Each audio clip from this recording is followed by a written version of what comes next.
Hi, welcome to the Steel Construction Journal Online. We've got Mike Benfield from Macsteel with us. We're going to be speaking today about Macsteel settling safeguard action and getting a 2-year reprieve from safeguard duties. Yeah, morning, Denise. Thanks for having me. Give us a bit of a brief description of the reason behind pursuing legal action and what happened with the resulting judgment. I think the outcome was great for all of us.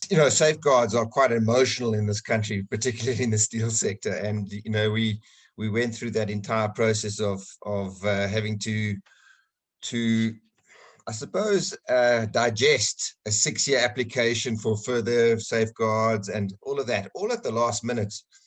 And then all of that sort of ended up with the minister extending the safeguard duty by a year while he wanted to deliberate over the applications. And that, in our mind, and quite frankly, in all our legal opinions mind, was unlawful. And we took them on. They could not have done that. They flouted the procedures. They didn't follow the regulations in terms of how they were laid out. And we took them to task. It's never easy to sue the government. You don't want to do that. That's not how we as the collective stakeholder group in the steel sector should be behaving. But I think, from our perspective, we need to hold each other accountable for doing the right things. And that's really was the basis of the action. So that was in October last year, we filed our papers, and the court, in terms of how the court process works in South Africa, the court date was set for this week, 22nd and 23rd of June. It was quite fortuitous. We wanted that court date well before the court recess date and the August expiry date. We wanted to get it done. And in the months leading up to the court case, the minister, through various intermediaries, had approached us to settle, but nothing was offered. No compromise was offered. And from our perspective, a lot of credibility was on the line for us, having gone to this extreme, and we wanted to see that decision reversed, and essentially we get our duties back. That was the cherry on the top. But I think our overall objective was always to ensure that safeguards came to an end. And when they came at the 11th hour on Monday with an offer to settle, where they offered finally the move to not extend safeguard duties beyond August, or whenever this extension comes to an end, which I think is the 17th of August. I'm not quite sure of the date, actually. But we took that. We accepted that as a good compromise. It achieved our objectives of giving the sector a reprieve from safeguard duties for a minimum period of 2 years, because as the regulations state and how they all read, is that no party can bring an application, or the minister can't institute safeguard duties for a further 2 years. There's a holiday on hot rolled coil, so the specific product, for a period of 2 years before he can even consider a further action. The law doesn't prohibit anyone from bringing a application to ITAC and the DTIC for protection measures, and that's good, but they need to work within those rules. So at the end of the day, I think we're very happy with the settlement. We don't get our duties back, but that's not the game. That's not the objective. The objective was to ensure that now moving forward, we have a level playing field. What does this mean for the sector? Everyone's asking me that. I think it gives all of us who procure hot rolled coil more choices in terms of where we go to buy hot rolled coil from, and in that we hope that pricing improves. So there's an 8% reduction in essentially imported coil from China, for instance, so we could go now procure from China and get more choice, and through that competition, and that we need competition in procurement, hopefully the prices improve, and therefore the downstream sector will benefit, okay, and compete with imported products. Now, 8% is not a lot of money, you know, in the big scheme of things. And I am on record in saying that I think, and the Steel Master Plan does talk to it, where we are saying, you know, a well-considered, well-balanced duty framework should apply. But the focus should be on downstream, protecting the manufacturer of steel products in this country. They need to be competitive. They need to be exporting. They need to sell their goods in South Africa. Okay, we need to protect that. We need to create manufacturing jobs. And I think this is a start to that process. The Steel Master Plan does talk to that, but this is a start. So I think hopefully that answers your question. It seems like a good start, Mike. So you've touched on how this court decision will impact the downstream, but in your opinion, what else needs to happen in the steel industry for us to regain momentum and get back to a place of growth? Well, we all need to buy steel, don't we? Demand, demand, demand. It's not about supply. I think there's lots of choices. There's adequate capacity in the supply side. It's about demand, and South Africa's been going through a prolonged period of economic downturns and slow growth, pedestrian growth below the level that steel benefits from. I think, you know, they always say that the GDP has to grow by more than 2.5% for steel to grow year on year. So we've got a long way to go. But the country, the steel sector in this country needs demand. So what do we need to energize demand? We need projects, we need infrastructure spend, we need positive sentiment. We need South Africa to be an attractive investment destination. What do we need to do to achieve that? We at a government level, we need stable policies, we need attractive investment policies to create the tram lines, the runway. I use that term with Minister Patel often. Create the runway for us to take risk in an environment where there are no external risks that we can't control.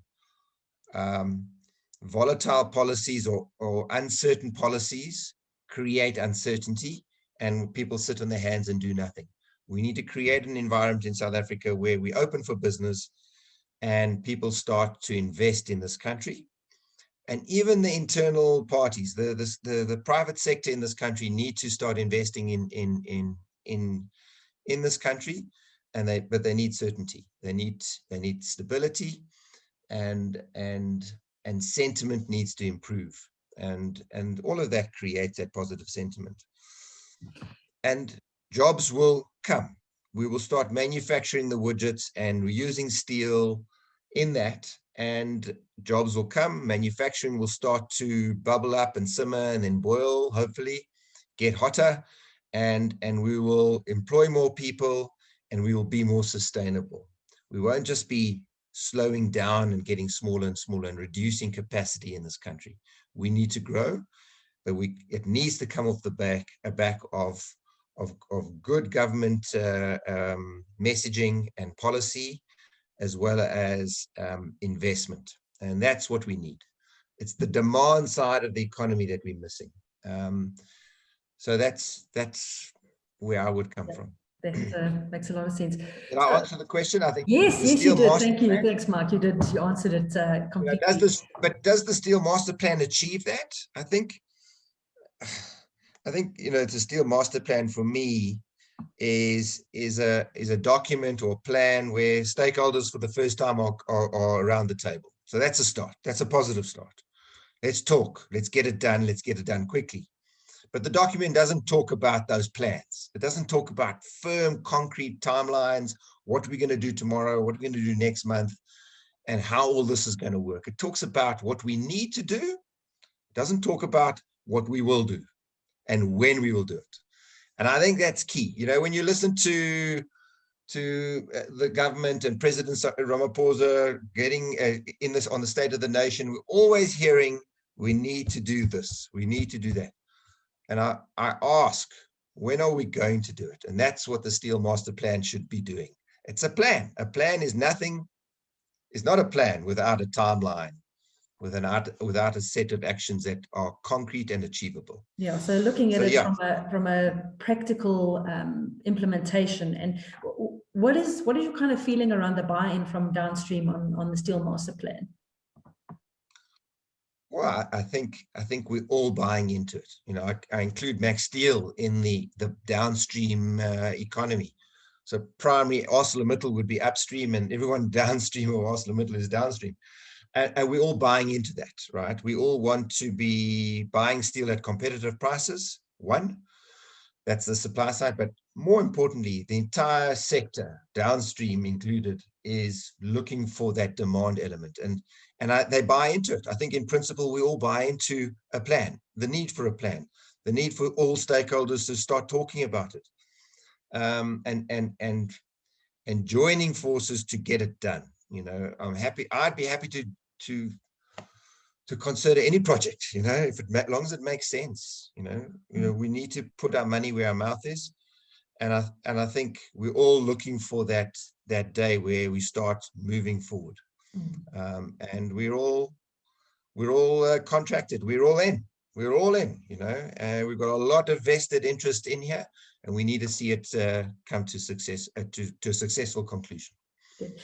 So, Mike, looking at the rest of 2021 and early 2022, how do you see that time period playing out for industry? It's going to be tough, Denise. I think looking at the levels of demand at the moment, it's quite lackluster. It's slowing down. Price may be having an impact. Prices have increased some close to 100%. Oops, sorry.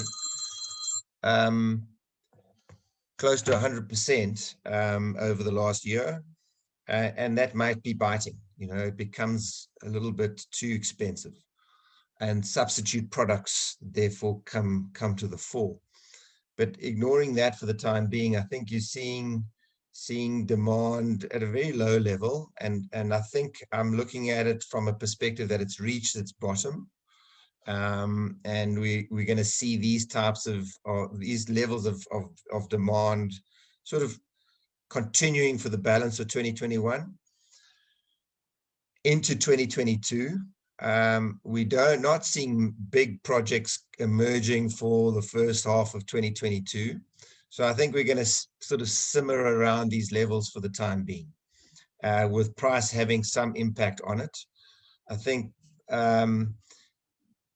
all players are being impacted by price having gone up so much, and our business are constrained by credit lines and the financial sector looking at it from a perspective where this is too hot, and they don't want to extend more credit to us to fund working capital levels, etc. So everything's being constrained to some extent, and that's what I'm seeing in the market.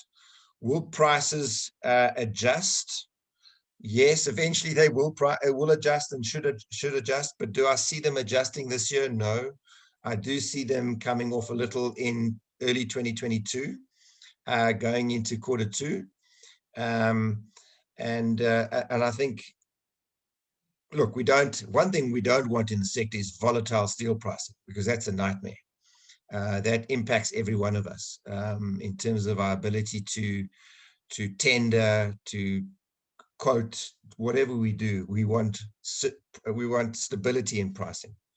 We don't want them at these levels because it's not sustainable, and it is a problem going forward. But I do see a gradual reduction in price in the first half of next year. But unfortunately, I'm not seeing big levels of demand coming through. It's nothing major that suggests to me that we're going to see healthy uptick in the graph between now and June next year. Let's just say in that 12-month period, I don't see anything really substantial coming through. Lots of tenders, you know, in Africa, lots of projects in specific areas, but those need to be awarded and concluded, etc., etc. And let's see where it goes. But the bedrock of the foundations of the steel sector in this country, I'm not seeing anything major coming through. So to end it on a slightly more optimistic note, what is Macsteel excited about in the longer term horizon? What are you feeling optimistic about? Our perspective, we've gone through some massive changes. We're transforming ourselves. We have this new strapline called Pursuing Reinvention. We have to reinvent ourselves, and I think that applies to the entire steel sector. We've had to cope with change. We've had to cope with lots of disruption over the last 5 years, and I'm optimistic that we're seeing the fruits of our labor and our hardship. It's coming through. We're not out the woods yet. We're managing this change. It's a big thing to deal with, and I'm optimistic that we're going to come out of 2021 in a far better state, in a state where we can flex with the market, and take the hits that the market throws at us.